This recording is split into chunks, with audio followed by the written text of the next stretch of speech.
അച്ഛൻ നേരത്തെ ജോലി കഴിഞ്ഞ സന്തോഷത്തിൽ പാട്ടും പാടി വരുമ്പോഴാണ് അമ്മ നിന്ന് തുണി അലച്ചുകൊണ്ടിരിക്കുന്നത്.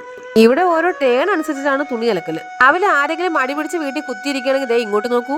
ആഹാ, എന്ത് വൃത്തികേടായി കിടക്കുന്ന റൂം. കുരങ്ങന്റെ കയ്യിൽ പൂമാല കിട്ടിയതുപോലെയാണ് ഈ റൂം എനിക്ക് എന്നപ്പോൾ മുതലെന്ന് അമ്മ പറയുന്നു. ഇന്നും കൂടി ഈ റൂം വൃത്തിയാക്കില്ലെങ്കിൽ ഈ പരിസരത്ത് തന്നെ കണ്ടുപോലെന്ന് അമ്മ പറഞ്ഞിട്ടുണ്ട്. എന്നാ പിന്നെ വൃത്തിയാക്കിയിട്ട് തന്നെ കാര്യം.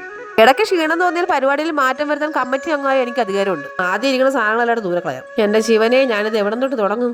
ആദ്യം കബോർഡിലിരിക്കുന്ന തുണികളെല്ലായിടത്തും മാറ്റാം. ആര് ചെയ്യാൻ? ഞാൻ തന്നെ ചെയ്യണം. എന്തെങ്കിലും സ്നാക്സ് ഉണ്ടാക്കി കഴിച്ച് സഹായിക്കാൻ എല്ലാവരും ഉണ്ട്. എന്നാ വേണ്ട, തുണി മടക്കി തരാം. ഇതും എന്നെ സഹായിക്കാൻ വേണ്ടി വന്നിരിപ്പുണ്ട്. സഹായിച്ച് പണിയുണ്ടാക്കി വെക്കുമെന്തോ. എന്റെ പൊന്നോ, അങ്ങനെ കബോർഡ് ഇരുന്ന സാധനങ്ങളെല്ലാം മാറ്റി. ഇതേ കണ്ടോ, ഇതൊക്കെയാണ് ഇവിടുത്തെ വന്യമൃഗങ്ങൾ. കടുവയും പുലിയും ജിറാഫും ഒക്കെ ഉണ്ട്. ശരിയാ, ഒരു എരുമയുടെ കയ്യിൽ കുറെ മൃഗങ്ങളൊന്ന് കെട്ടിയവൻ. ആദ്യം മൃഗങ്ങളെല്ലാം കബോർഡിൽ പ്രതിഷ്ഠിക്കുക. ഈ ടോയ്സുകളെല്ലാം കടയിൽ ഇരിക്കുമ്പോൾ പിള്ളേർക്കും മേടിച്ചു കഴിഞ്ഞാൽ എനിക്ക് മാത്രം സ്വന്തവും.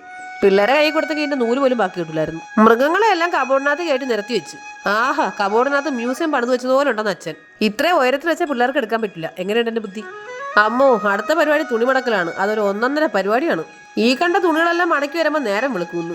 പണ്ട് 10ാം ക്ലാസ്സിൽ പഠിച്ചപ്പോൾ മേടിച്ച തുണി വരെ ഇതിനകത്ത് മടക്കി വെച്ചിട്ടുണ്ട്. ഇനി മടക്കിയ തുണികളെല്ലാം സെക്ഷൻ തിരിച്ച് കബോർഡിനകത്തേക്ക് വെക്കാം. തുണിയില്ലേ എന്ന് പറഞ്ഞിട്ട് മടക്കി എടുത്തപ്പോൾ 2 അലമാരിക്കകത്തുള്ള തുണി ഉണ്ടെന്ന് ഇവിടെ നിന്ന് ആരോ പറയണ കേട്ടു. അങ്ങനെ തുണി മടക്കി കഴിഞ്ഞല്ലോ എന്ന് പറഞ്ഞ് ദീർഘശ്വാസം വിട്ടിട്ട് തിരിഞ്ഞു നോക്കിയപ്പോൾ ദേ കിടക്കുന്ന കസേര നിറച്ച് ഒരു ലോഡ് തുണി. ഇങ്ങനെ പോയാൽ മിക്കവാറും ഞാൻ ഈ നാട് വിട്ടു പോകും. നാട് വിട്ടു പോകുന്ന ജില്ല ഏതാണെന്ന് നേരത്തെ ഒന്ന് അറിയിക്കണേന്ന് അമ്മ. ഒരു ദുരന്തം വരുമ്പോൾ അവരെ നേരത്തെ അറിയിക്കേണ്ട കടമ ഉണ്ടല്ലോ എന്ന്. അങ്ങനെ ഒരുവിധം തുണികളെല്ലാം മടക്കി കൂട്ടി വെച്ച് കബോർഡ് സെറ്റ് ചെയ്തു. കാണുന്നവർക്ക് ഇത് വളരെ നിസ്സാരമാണെങ്കിലും ഇതുപോലൊരു നശിച്ച പണി. കബോർഡ് വൃത്തിയായി കൊണ്ടുവന്നപ്പോൾ ഒരു സാധനം കിട്ടി. ക്യാമറയുടെ മുന്നിൽ വരാൻ മടിയുള്ള കെട്ടിയോനും കുട്ടിയും ഞാനും. എല്ലാ വീട്ടിലും കാണും ഇതുപോലൊരു ഫയല്. ആ ഫയലിനകത്ത് കറണ്ട് കിട്ടിയപ്പോൾ മുതലുള്ള കറണ്ട് ബില്ലും 25 വർഷം മുന്നേ സാധനം മേടിച്ച ബില്ല് വരെ കാണും. എത്ര ആയാലും പൈസ മാത്രം കിട്ടൂല. വേണ്ട, കവറിനകത്ത് ഒളിച്ചിരിക്കുന്ന മേളക്ക് മേടിച്ച കുറെ മുട്ടായികൾ.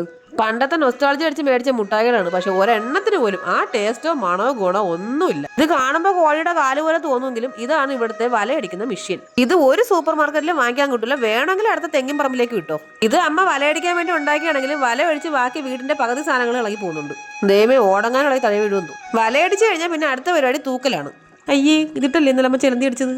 ഇത് കാണുമ്പോൾ നിങ്ങൾക്ക് കട്ടിലാണെന്ന് തോന്നിയാലും 150 വർഷം പഴക്കമുള്ള പത്തായോ. ഇതിനകത്തിനാണ് സ്വർണ്ണം ഉണ്ടോന്നോ.